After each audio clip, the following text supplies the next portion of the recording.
What's going on, everyone? Welcome back to another episode of the Muscle Memoirs Podcast. Today, it is my pleasure to be joined by Cody Moxley. Cody, how you doing today, my man? I'm doing great, Mike. Thanks for having me on. Yeah, it's my pleasure. In the past, on the Muscle Memoirs, we had on Kasim Hansen, the founder of N1. It was one of my favorite episodes ever on training. I absolutely love what you guys are doing. You're producing novel content and not for novelty's sake, right? That's Mm. the thing. Everyone wants to be different on social media. It's how you attract attention, but people are basically trying to spin the same three concepts 20 different ways, and it's just really not that interesting. But with N1, like, there's just this truly evidence-based approach, and righting the wrongs of so many misconceptions that have just been perpetuated for years on end in our industry. So I'm really hyped up for our discussion on trainings today. Haven't done too many training episodes on here recently, but when it comes to you guys at N1, the content you're sharing, it gets me excited to talk about training. But before we dive into the weeds here, Cody, can you provide our listeners with a background about yourself? Yeah, so I kind of got into the fitness industry actually full time about 2015 after I graduated, moved to Tampa to work as a project manager for an online fitness company and do the accounting and stuff. And that was actually where I met Kasim and Adam. For a time, I actually worked under Kasim as kind of like his assistant, doing coaching and stuff. And that was when I kind of started to pick it up myself. Eventually, I started taking clients on my own. And then shortly after that, Kasim decided to start N1, and we all kind of moved on together. And so I've been doing online coaching and stuff for about 3 years now or so. Done kind of any kind of outside education beyond what we're doing, just to see what's out there, hopefully pick up what I can, filter through what's there.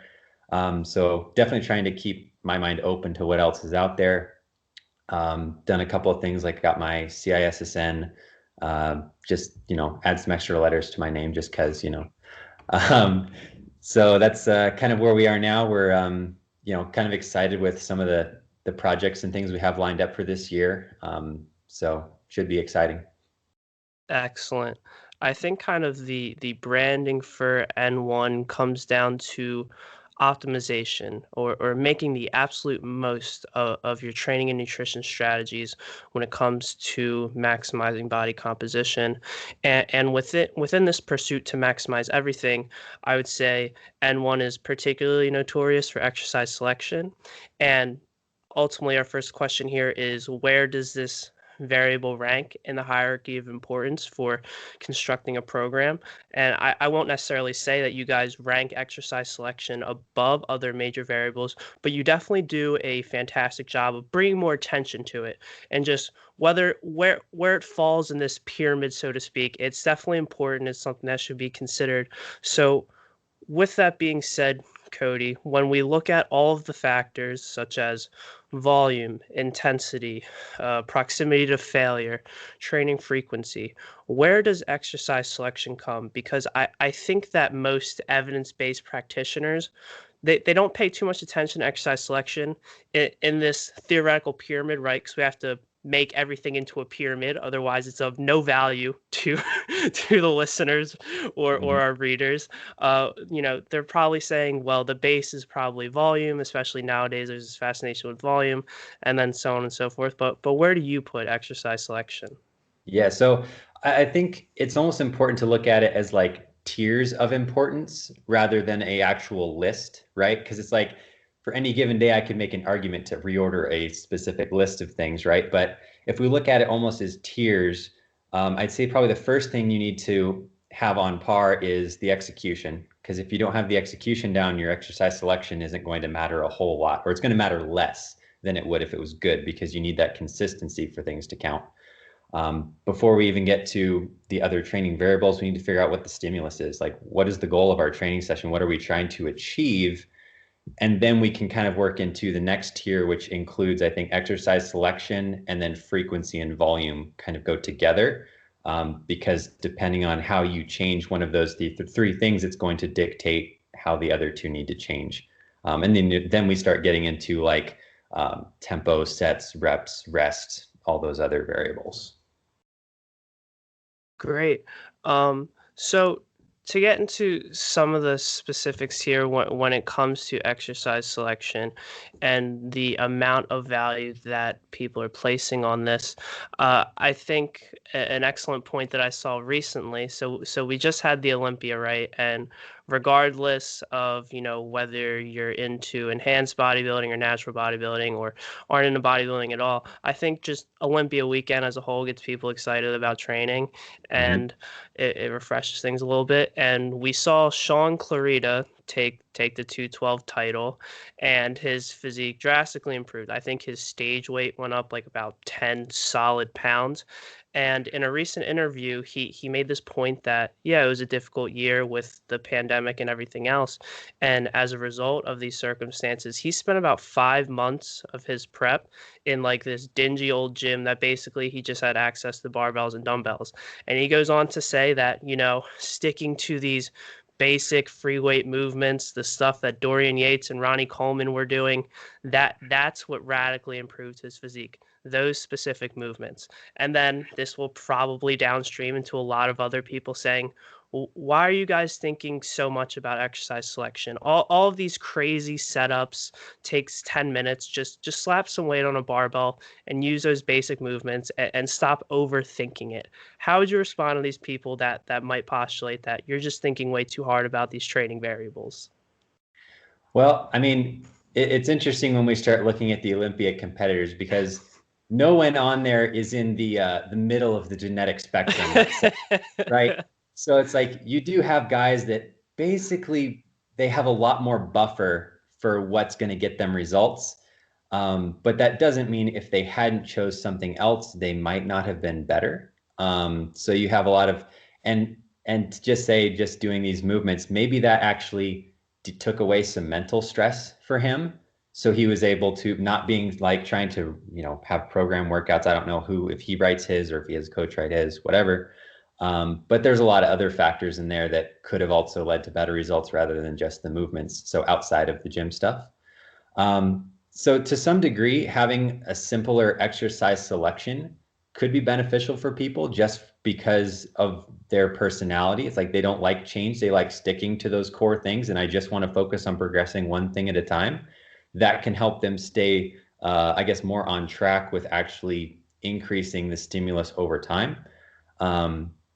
My counter to that would be you are going to have a point of diminishing returns trying to do the same thing and just add load or add reps or what have you. That's when we get into like deloads, change the stimulus, come back to it. That doesn't mean that can't be your core of your workouts. If you enjoy those movements, you do well at them, they fit you well. You don't, have pain. This is again where we get into like the execution side of things. Like if you can execute them well, you can handle doing them a lot more frequently, a lot more often, rather than you get the guys that's like, oh, my wrist hurts or my elbow hurts or my shoulder hurts or everything hurts. It's like, well, maybe it was a poor exercise choice or maybe it's not being set up or executed correctly. So I feel like just saying like, oh, just the simple movements, just stick with that and that's all you need is maybe a little bit narrow-minded and oversimplistic, especially when we start looking at how do we make fitness and progress more accessible for everyone, not just the freaks who can survive doing the crazy things. Yeah, absolutely. You've mentioned a few critical factors here and some nuances to consider in terms of exercise selection. So, does the movement fit your unique structure? How is execution? If you can't execute the movement well, it's probably not going to be very conducive to your goals. We have to consider the stimulus, what you're trying to achieve with the workout. So if we look into optimizing exercise selection here, and we consider these free weight barbell movements that may or may not be a good movement for you, I would say that when I observe N1 from the outside looking in, it seems there are some very specific exercises that I would say are more or less trademarked by N1, such as the chest supported neutral grip lat pull down, the real lat pull down, right? Training lats, not just teres and other musculature of the upper back. And there's some other exercises as well that immediately come to mind. But what I don't see a lot of, at least from social media and the content you guys are putting out, are these barbell free weight movements. Some things that immediately come to mind are barbell pressing, barbell rows, uh, pull-ups, um, any other exercises that come to mind. But what what what is the rationale behind that, I guess I would say. So perhaps you could tell me that I'm wrong and you guys use a lot of those movements all the time. They're just not sexy to put on social media and they don't get the clicks. So you guys don't pursue that avenue. But fill us in. So are these movements that you guys use a lot or no? And if not, what are some more beneficial options and what are the major downfalls of these traditional exercises? Yeah, so you're actually right. It's like we really don't program a lot of barbell movements if we have better options available. And I think that's the key is like if I have something that's more effective or more efficient, why would I not choose that and just go to a barbell? Well, maybe they only have a barbell. Well, then okay, I'll program it. But if you have, cables or a decent machine press or dumbbells or something like that where maybe we can fit your mechanics a little bit better. It's not locking you into a wrist position or an arm path. You can get more range of motion in some of these exercises compared to a barbell. That's typically why I would choose something else. So you don't see a lot of those barbell type movements other than, maybe deadlift or squat, I think are probably the two you'd see with barbells a lot just because that's common and most people have it. And the restrictions aren't as big of an issue when it comes to like compared to pressing, for example. Barbell rows, same kind of thing. If I'm training back, there's a lot of, I would say, more efficient options.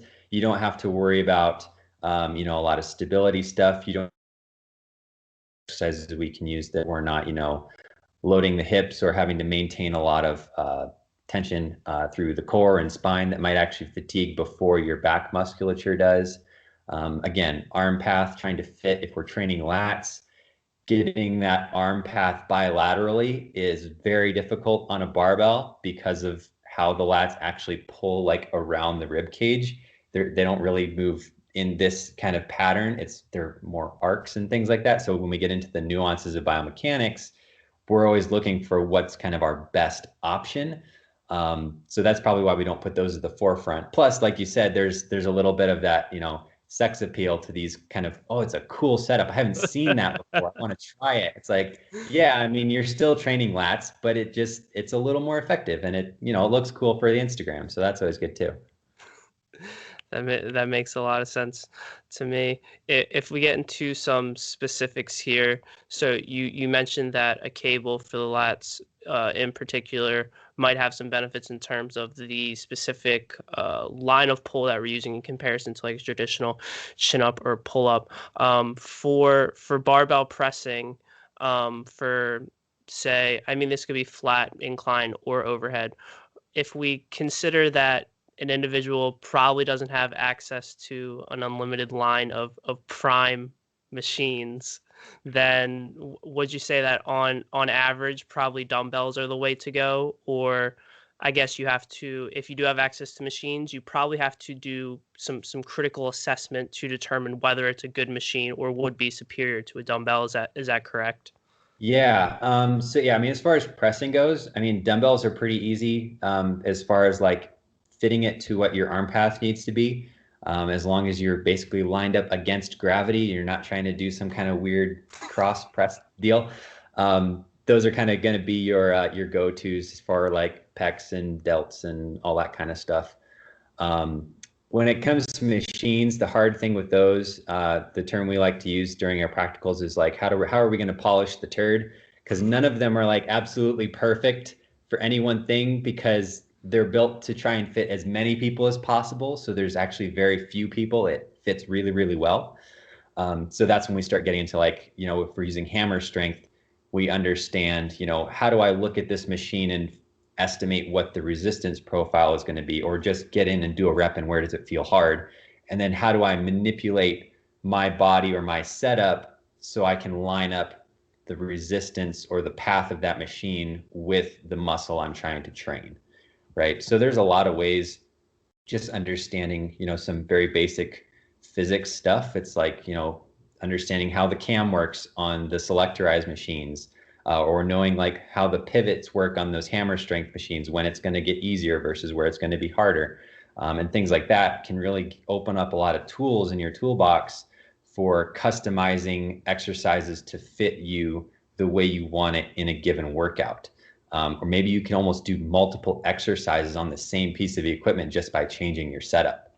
So like the hammer strength is, again, a perfect example. Just by, the hammer row, for example, that Cass has the stepped back version and the kneeling version. Just by going between those two, you have very different, not only resistance profiles, but ranges of motion that you're able to load. So again, just those simple concepts can really open up your ability to choose more efficient exercises. Absolutely. Another specific here before we get on to our next topic is what would you say about Smith machine squats? I see this increasing in use, for a pretty extended period of time. If you use the Smith machine to squat, you were just the worst person on the planet, and we're clearly not interested in actually growing any muscle. But these have grown in popularity. I mostly see from N1 talking about the hack squat and leg press, which I think most people have been on board with for quite some time, but not much in the Smith machine squat department. Anything in particular going on there? Yeah. So first, I think part of the reason that it has started to become a little more popular is, one, I think there's some gym chains that are actually getting away from the free weight stuff, maybe for like liability reasons. I'm not sure. But people seem to be less intimidated by the Smith machine because it's like an actual machine, not this thing where you have to like manipulate this giant barbell. It's like, oh, it's got safeties on it. Oh, I can just lock the safeties and I'll be safe, type of thing. But the problem with that is one, depending on what type of Smith machine you have, some of them actually run on like a 10-degree angle or something, right?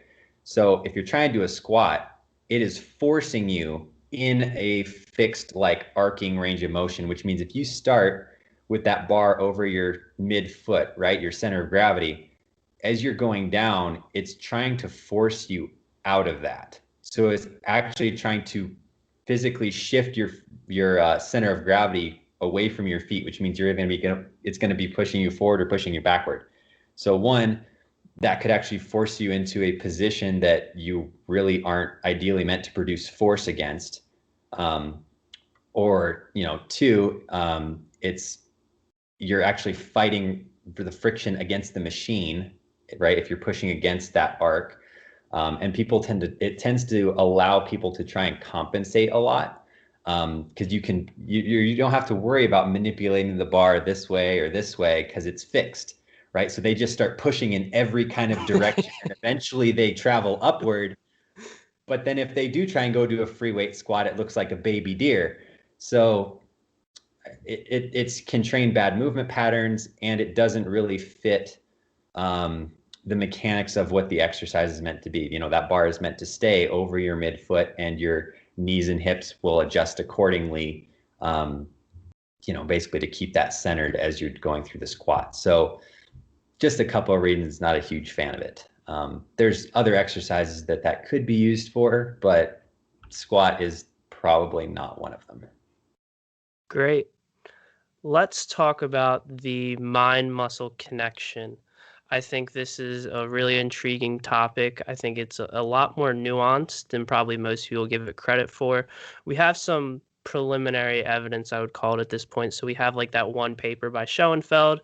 I believe they were using a biceps curl in that study, and when they were looking at this internal focus versus an external focus strictly on performance and moving the weight as opposed to feeling the biceps working, in this long term, right, for exercise science studies, we saw some superior increases in muscle size. But outside of that, we don't have a lot going on. It's mostly just the anecdote of people who have been lifting in the gym for a while, got big and strong. Some people say that the mind-muscle connection is really important. Other people say it doesn't really matter what you're feeling. As long as you're moving weight, your form on the outside looks okay. It's getting the job done. So fill in some of the gaps for us here, Cody. When it comes to the mind-muscle connection, how important is it if you're training someone and you see their setup is spot on, biomechanically everything looks good, their execution throughout the movement, nothing is deteriorating, everything's solid there. Should we be concerned if the individual is feeling the targeted musculature working to a significant degree? So I would say yes and no, and it kind of depends on who the person is. So the yes and no part would be if it all looks good, but they say you're feeling tension somewhere completely other than where you should be.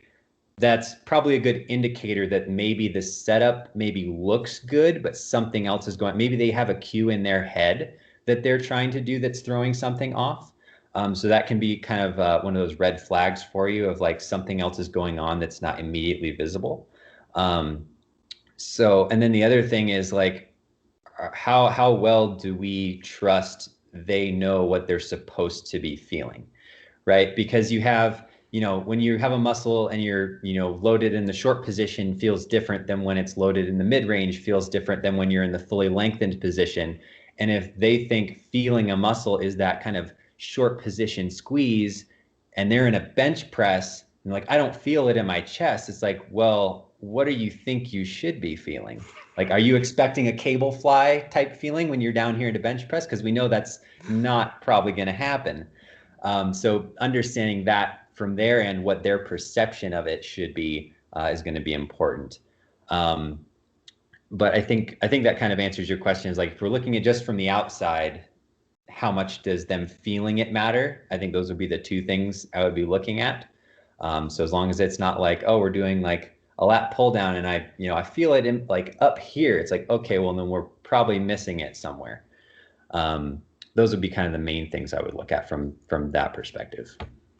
If we're talking about an advanced athlete compared to a novice, would you give more concern to the advanced athlete if everything more or less looks good, but they're not feeling it correctly? Then considering their training history, they have a good idea of things that feel good and things that they should be feeling. Should we probably more so consider substituting an exercise out if they're not feeling it compared to a novice where, I mean, they have no idea what they should really be feeling anyway? Yeah. So usually with a more advanced person, maybe they have a little bit better proprioception of where things should be going, or if something's wrong, or they're feeling it somewhere they shouldn't. Again, I would go back to setup, because if we have the setup correct and their execution is correct, there really shouldn't be any reason we're not at least getting some tension in the target muscle tissue. The degree of which is kind of where it becomes that gray area of like, well, if we're doing something with a 6 rep weight and we're close to failure versus a 15 rep weight and we're close to failure, maybe you're not going to feel the same like level of intensity of contraction, in the middle of a 6 rep or something, right? Because you have a lot more stuff that could be assisting or compensating or stuff compared to when it's a lighter load. So there's some gray area in there. But I mean, to answer your question, I would give it a little bit more weight, but not probably to the point where I would say, let's just use a different exercise, because if you can't execute with this muscle in this exercise and the setup is correct and the execution's correct, there wouldn't be any reason why you'd be able to feel it necessarily any better in a substitute exercise, unless it is just that sensation-based thing where it's like lengthened versus shortened versus actually just trying to squeeze the muscle that's creating the difference there. So I think a solid example of this is I guess this was the most recent N1 practical, but there was a video of you coaching someone on the neutral grip chest supported lat pull down, and it looked like everything was sound. And then they told you that they were mostly feeling their triceps, and to me, you looked like slightly confused by it because everything looks solid in their setup, but then you further diagnose the situation about why they might be feeling that. And if I recall correctly, it seemed to be like some internal cueing or something on their part, which you ended up changing, and that seemed to improve the outcome. Right. Yeah. So she said she was feeling her triceps in the pull down. And what it turned out was when she was thinking of that kind of down cue, but she was driving more down with her hand, doing elbow extension as she's going through it, which was essentially bringing in more of the long head of the triceps. So I basically just had her like relax her elbow a little bit and just focus on driving down from here. And that went away. So that's, yeah, where it's like most of the stuff looks correct and just that tiny little internal cue can shift where they're feeling stuff. Absolutely. You mentioned previously there that this sensation, right, and knowing what you're supposed to be feeling, and I think this segues nicely into the potential downfalls of the mind-muscle connection, and that is when people take this concept too far. We can look to basically all of fitness Instagram for this, right? We need to band everything in order to feel our glutes more, and just band lateral walks and band glute bridges of any sort. If you throw a band on everything, you're going to feel your glutes more, and by extension your glutes will grow more. Your program will be more effective at inducing muscle hypertrophy. So perhaps you can touch on this specific example, but as a whole, how can the mind muscle connection be taken too far? When does a sensation not necessarily correlate with the goal of your training session?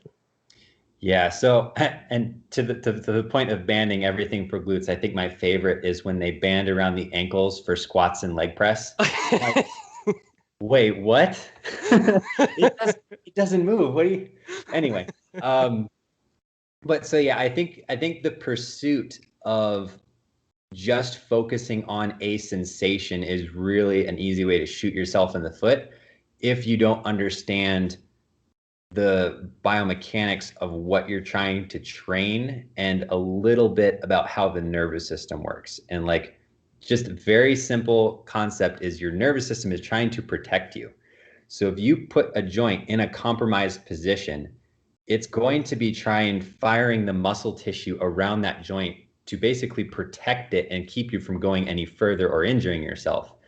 So that's where if you get into a compromised position, like a good example is the frog pump, you're putting it in an end range that it's really not meant for like the glutes to produce a lot of force there.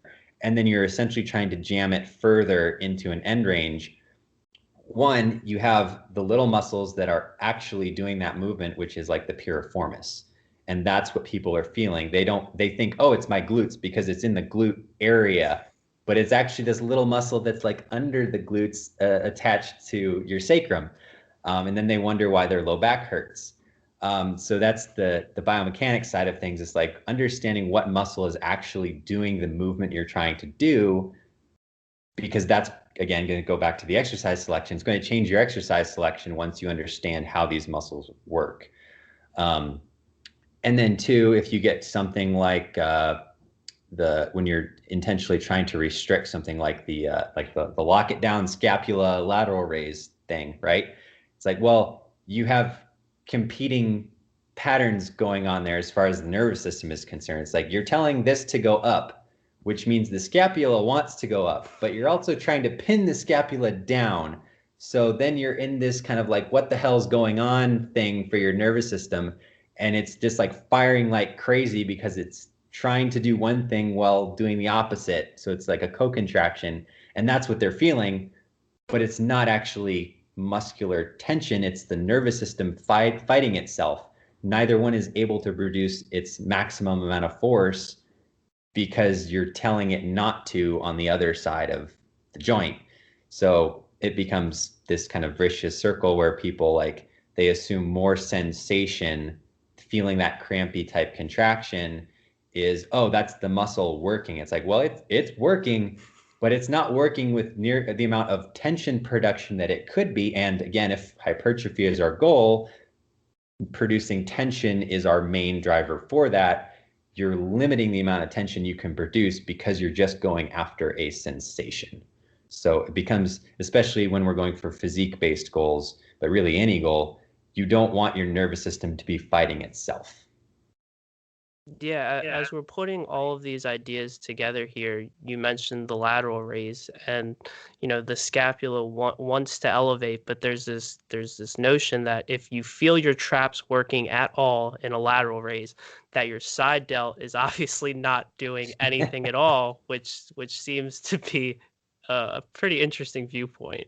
Yeah, well, that's a funny one because because it's like, well, if you feel the traps working, it's not taking away from your lateral raise because the traps don't attach to your humerus. So they can't be doing this movement. No matter how much you do this, it's not going to do this.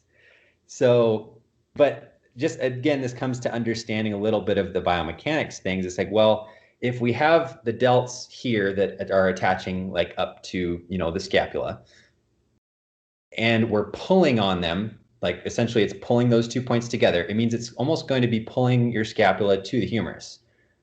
But if we're wanting this to happen, the traps that also attach to the other side of the scapula have to essentially oppose that force, so your scapula isn't just getting pulled this kind of way, right? So in order for to have a stable foundation that delt can pull on the humerus, the trap has to pull from the other side to keep it stable so that they can work together. So the traps have to work basically anytime you're moving the scapula around. That's just how things work. So it's like I don't want to feel the thing that's trying to stabilize the joint that I'm trying to move.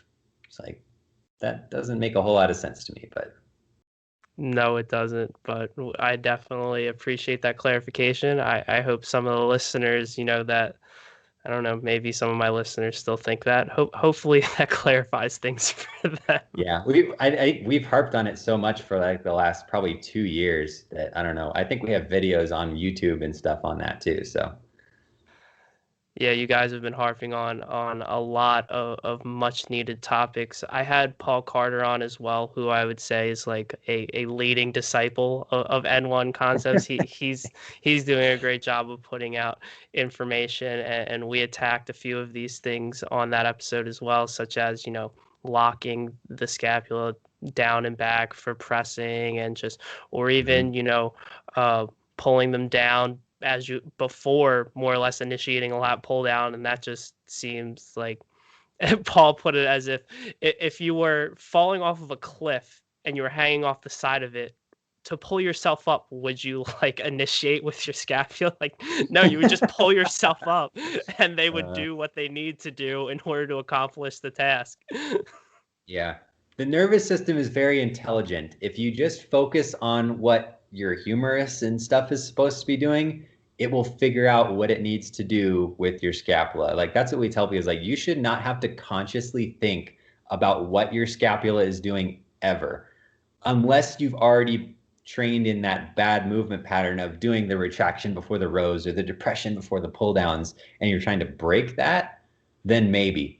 But naturally, it's like before you were ever told to lock your scapula down, you could do a pull up or you could do a row and you never had to think about what your scapula was doing.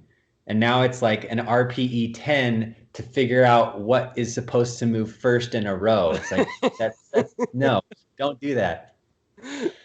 We like to think about the nuances of training in order to optimize things, but there's some things that you shouldn't be thinking about too much when it comes to training, right. and that is one of them.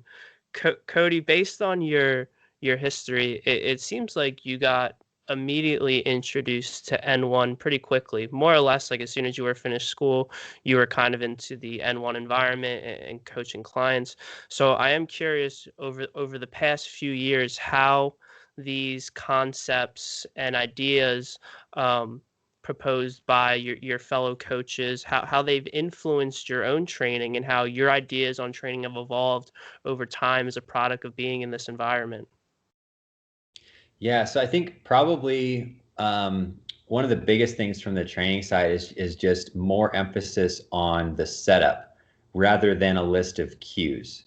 And that's something we've been kind of going through for pretty solidly for the last 18 months is the better we get at setting people up, the list of cues or anything that we have to do after that goes down drastically. Like early on, it was like, oh, what are all the cues I need to tell this person to get them to do this exercise? And setup was kind of like a secondary thing. You get them kind of, oh, this is about the right position. All right, now move this arm down here. And then I want you to think about squeezing this while you brace your abs and like everything's locked in stone and like all these other, nonsense things. But just these last two practicals we had at the end of last year, the last three practicals, once you get them set up, it's like I maybe have to give somebody one, maybe two cues at most. And that's usually if they were already thinking about doing something else that was throwing them off. So that was the biggest one. I'd say overall for myself, since kind of getting exposed to, Kasim and Adam and working with them, is I started out as like, I was a spreadsheet guy. Like I still kind of am, and I'm an accountant. So everything was like, how do I calculate the perfect workout? How many reps and sets? And that was my whole exposure to volume. When you start out, it's like, oh, sets, reps, load. That's just make it go up and you're going to get big.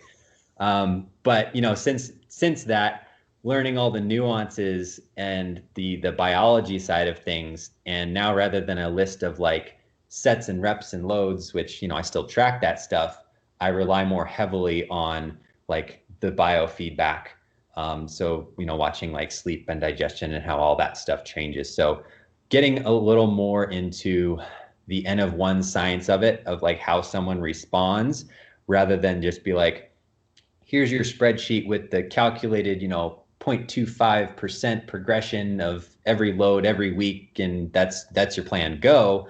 You have to assess a lot more frequently, and adjust a little bit more based on how people respond. So that's probably the biggest thing over the last 3 years, is going from numbers to a little more subjective data. I love that. Something in particular that comes to mind for whatever reason is, and I don't think this makes up like a large proportion of your training, but I think it's just dependent on the phase that you're in.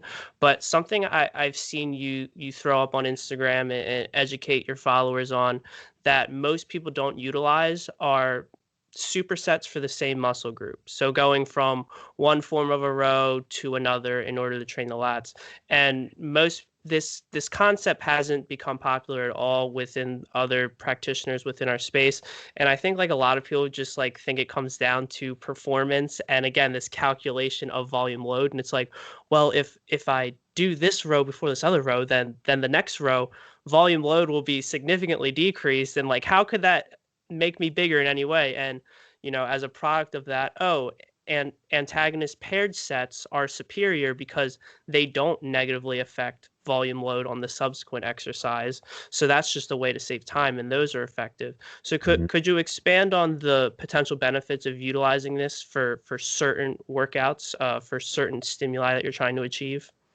Yeah. So, the first thing is just like understanding what a stimulus is and what they are. So when we say stimulus, we're just talking about what is something or what can we create that elicits a adaptation response from the body. And there's very different types of adaptations we can make. And that is kind of the different stimuli we break down. So if we're better at, cardiovascular conditioning, local conditioning at the muscular level, our ability to recruit more muscle fibers, those type of things. Once we understand what those are, we can actually program a little bit more specifically to challenge each of those things. And you can't really train them all at once, unfortunately, or you can, but you're not going to adapt very well to any of them. That's the kitchen sink approach, as we call it, where you try and get a little bit of everything. But focusing on one thing at a time tends to be much more beneficial, and it's a lot easier to program and periodize. So once you understand what those stimuli are, we can use exercise selection and our other training variables to program specifically to create a stress that will get us those adaptations. So that's where these different types of supersets, pairing different muscle lengths for the same muscle, different resistance profiles, changing the tempo and reps between different exercises, all come into play. And there's a lot more to volume than just sets, reps, and load. So I did a post a while ago on my Instagram about the equating your current understanding of how to calculate volume to understanding math. So it's like the sets times reps times load is like you learned addition and subtraction and you're like, cool, this is all awesome. And then it's like, then you learn about resistance profiles and it's like, okay, now we're getting into like square roots and that kind of stuff.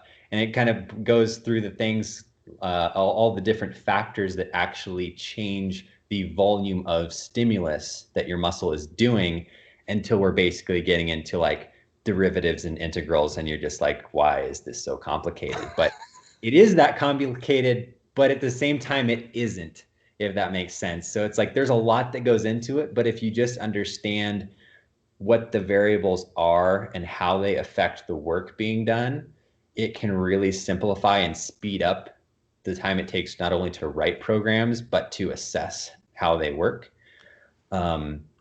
And that's a lot of the stuff that we focus on in the certification courses is like, what are the factors we need to focus on? Because you can't compare volume across vastly different stimuli. It doesn't work. So like doing, what we consider like oxidative work, where you're doing like super high reps, the intensity ends up dropping down low, but you're working for a really long time. You can't equate that volume to doing 8 sets of 3 with 3-minute rest. Like maybe let's say you get the same total tonnage. I guarantee you will not adapt the same way to those two things. So that's one kind of the biggest thing when we talk about volume and exercise selection is we can only compare it within a given stimuli or range of stimuli. Hopefully I didn't get on too much of a tangent there, but that kind of, I think, covered it for the most part. Yeah, I think that was a great explanation. There are a lot of things to consider when it comes to calculating training volume or the stimulus that you achieved within a session. And perhaps even more practical for some people is that, if we just look at the number of hard sets per week and say you perform 8 hard sets per week for a certain muscle group, let's take quads. Eight sets of squats and lunges is much different than 8 sets of leg extensions.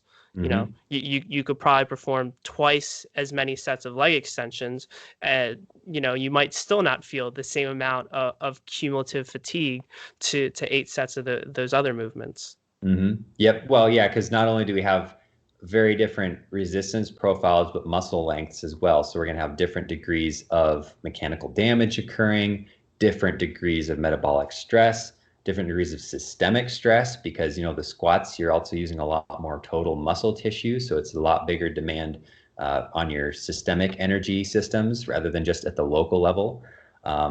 So yeah, there's a lot of other factors in there rather than just like, oh, this is a quad exercise, so I'm just going to count those. Yeah, and when we consider these evidence-based recommendations, like right now it's like for volume, and it's like, oh, you perform 10 to 20 sets per week, like just do it, and it's like, yeah, okay, well, there's a lot. What? Yeah, there's a lot in there we need to dissect before, like when we're making that claim, and it's like, oh yeah, 20 sets, like you just do it. Like it doesn't matter what the exercises are or anything else. Like you just make the 20 sets happen, and that's where the magic is. Well, I mean, so like you mentioned kind of at the beginning of the podcast is like, yes, we do try and focus on evidence-based stuff, but evidence-based is not isolated to just what is published in like meta studies and stuff, right? We also have our understanding of biological mechanisms, biomechanics, like there's other factors and there's other things that, we would love to test and be able to see, test things on these different types of stimuli, how they work, how we can achieve them. But there's not always the funding or the logistics available to control for some of the data points that we want. So we have to look at, this is where we have to start taking into account anecdotal evidence. It's like, well, if I train, 20 people this same way, they achieve the same adaptation. Do I really need another paper to tell me that what I did is going to give me this adaptation? If I can repeat it with pretty much anybody I work with, it's like, oh, their resting heart rate drops down. they can handle more sets before they hit fatigue after I do this type of training block. I know what the adaptation is. Do I need, $20,000 or $2 million study to do the same thing again? Or can I just have, hey, you program this for your clients and see what happens? Oh, you got the same result. Cool. So then we can probably pretty accurately assume or conclude that this is what's going to happen if I put you under this protocol. So that's what we're trying to do now, is like not only with the people we personally coach, but some of the stuff that we're working towards in the future with like the N1 training site. We have programs designed for specific stimuli where people put in their weights and their sets and their reps and check-ins, and we have all that kind of stuff that's logged. So in the future, we can almost kind of go back and have our own meta study of however many hundreds or thousands of people have done these programs. Is, oh, did they all get X? They all got X% stronger doing this program. Well, that's pretty cool. And it didn't cost me $2 million to do it. So it's self-reported data, yes, but I'm guessing most people aren't going to log their own weights like 50% heavier than they actually did them, because that wouldn't make a whole lot of sense. Unless they just feel like boosting their own ego that day, and then they go back and like, oh no, yeah, that's not right. So this is all stuff. It's like we're trying to take into account when we say evidence-based, is like there's more than one source of evidence on PubMed or, the JISSN or whatever.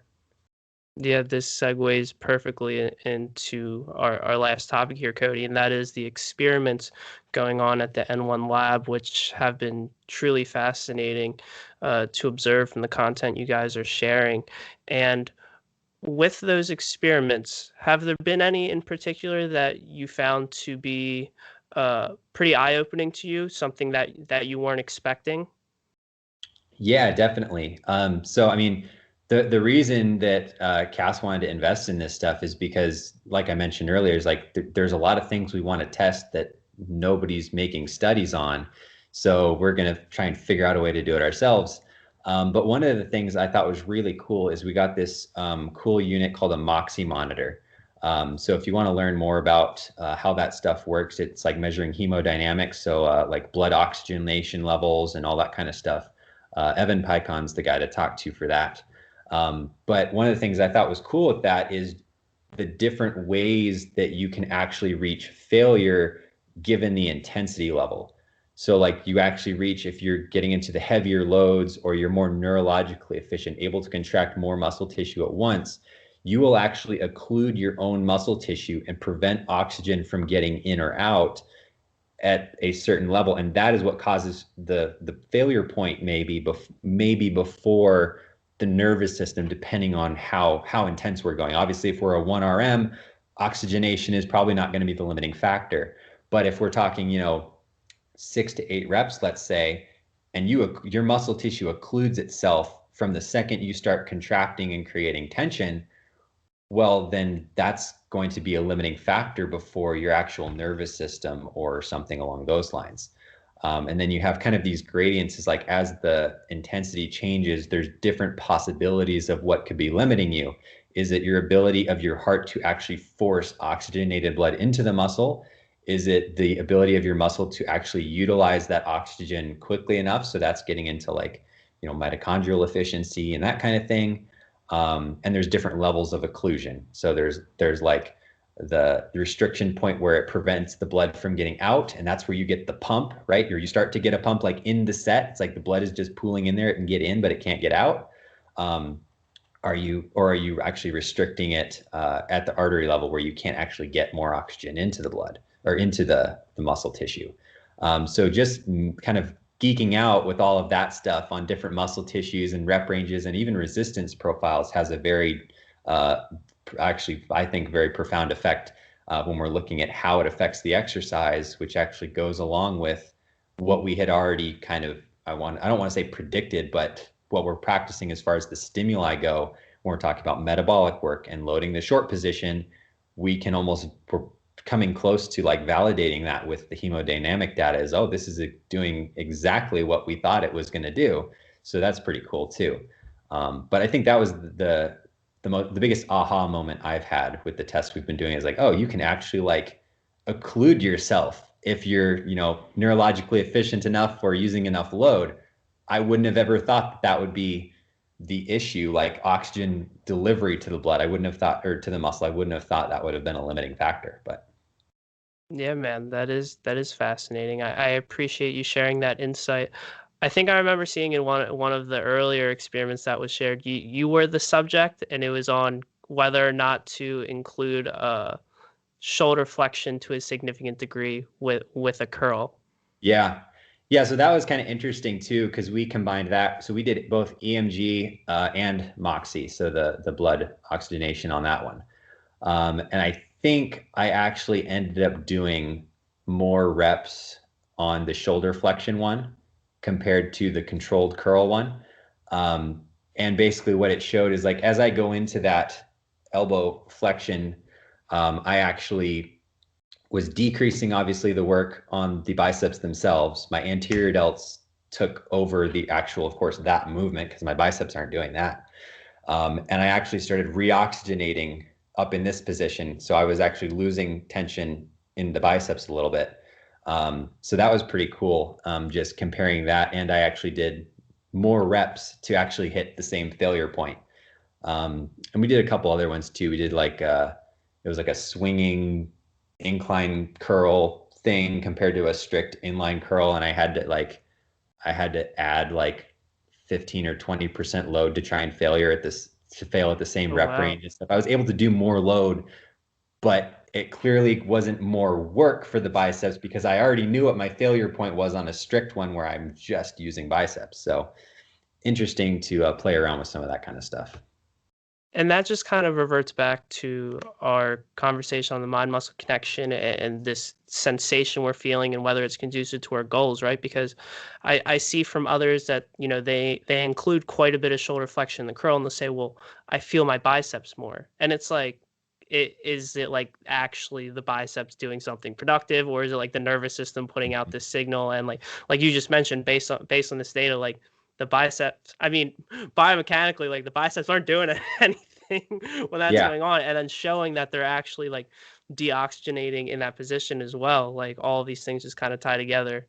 Yeah. Well, I mean, and some of that stuff too goes back again to understanding how the like functional anatomy is like, what is the biceps role or goal when you're in a loaded bicep curl? It's like, well, part of it is actually trying to keep your shoulder joint together, which means it's trying to stabilize on this end. Once we start adding in the shoulder flexion, it's kind of shifting that role over to almost like your delts to try and keep that shoulder joint compressed because now we have movement at the shoulder. It's meant to be more of like a shoulder fixator while doing elbow flexion type of thing. Um, so yeah, and of course when you say I feel it more, it's like, well, you might be just your nervous system's firing like crazy to keep your shoulder from or your humerus from popping out of your scapula, or two, it could just be, well, you're getting into a shorter biceps position here, so are you just feeling the shorter position sensation because it's not likely to be muscular tension at that point, or as likely to be as much tension, I should say. Do you guys have any interesting experiments planned for the lab, or perhaps do you have any ideas stirring around in your brain that you would like to utilize in the near future in the lab? Yeah, so we have some new setup and exercise type stuff that we're wanting to test out based on some of the work that Coach Cassim and our friend Joey Emont have done. So we want to test out how these, like we talked about, how the setup is kind of the king of the getting the actual results from the exercise. So we're going to test out some different positioning for things to see if that's actually more biomechanically efficient for certain muscle tissues, or even biasing different tissues over another, biasing divisions of a muscle tissue like pecs and lats and that kind of thing. So I'm looking forward to being able to do some testing on that stuff. Very cool, man. All right. That does it for our chat today. This was awesome. I really appreciate your time, Cody. This was a really great discussion. For our listeners who want to go and support you, learn a little bit more about you and what you're doing, where can we point them toward? So my Instagram is CJ Moxley, CJMOXLEY. And then, of course, we have our N1 education account, so n1.training, n1.education. And then the websites are the same, n1.training, n1.education, not .com. And I will have all of those links in the show notes. But that does it for another episode of the Muscle Memoirs Podcast. Thank you so much for joining us, everyone. Thanks, Mike. Appreciate it.